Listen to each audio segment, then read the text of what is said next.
RJD के लोग जो पिछले 30 बरस से मुसलमानों के रहनुमा होने का दावा कर रहे हैं, मैंने उनको आज इस सभा और इस मंच के जरिए ये चुनौती दी। तुम पहले मुसलमानों का जिनका वोट लेते रहे हो 30 बरस से, उसका हक मारी बंद करो और हिम्मत हो तो उनको आबादी के हिसाब से टिकट देके दिखाओ। अगर वो स्वीकार कर लें तो बिल्कुल जो मुस्लिम उम्मीदवार को खड़ा करेंगे, हम लोग वहाँ मुस्लिम नहीं लड़ाएंगे। अगले साल 2025 में जन सुराज का मुख्यमंत्री बनेगा, जन सुराज की सरकार बनेगी। उसमें इफ बट किंतु परंतु मत रखिए। हमारी लड़ाई आरजेडी से है ही नहीं।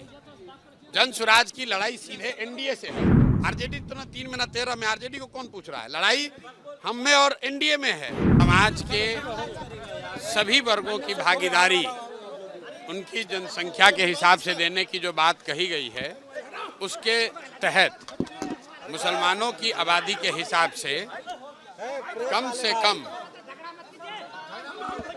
कम 40 विधानसभा सीटों पर मुसलमान समाज के काबिल लोगों को चुनाव लड़ाने का ऐलान पहले से किया गया है। और ये जो जनसुराज में पहले से अन्य वर्गों के लिए बात कही गई है, उसके अनुरूप है, ये कोई अलग नहीं है।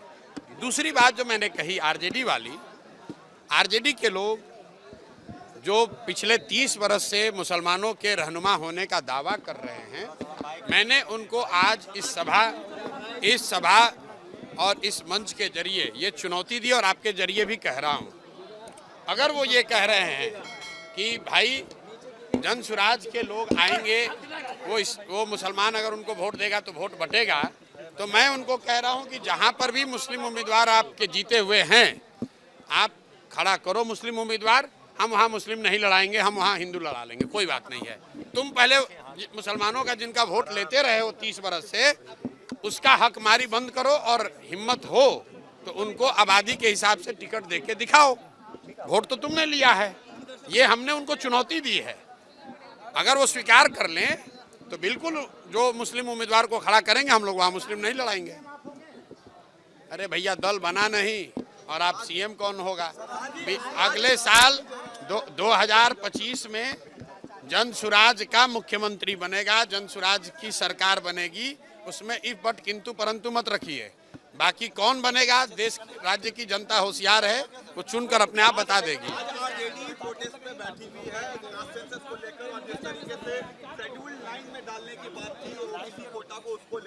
भाई, आरजेडी को जो करना है करे। हमारी लड़ाई आरजेडी से है ही नहीं। जन सुराज की लड़ाई सीधे एनडीए से है। लोकसभा के चुनाव के नतीजों को अगर आप देखिएगा तो 176 सीट पर तो एनडीए आगे है। आरजेडी तो ना 3 में ना 13 में, आरजेडी को कौन पूछ रहा है? लड़ाई हम में और एनडीए में है। आरजेडी चाहे धरने पर बैठे या चाहे जाकर अनशन पर बैठ जाए।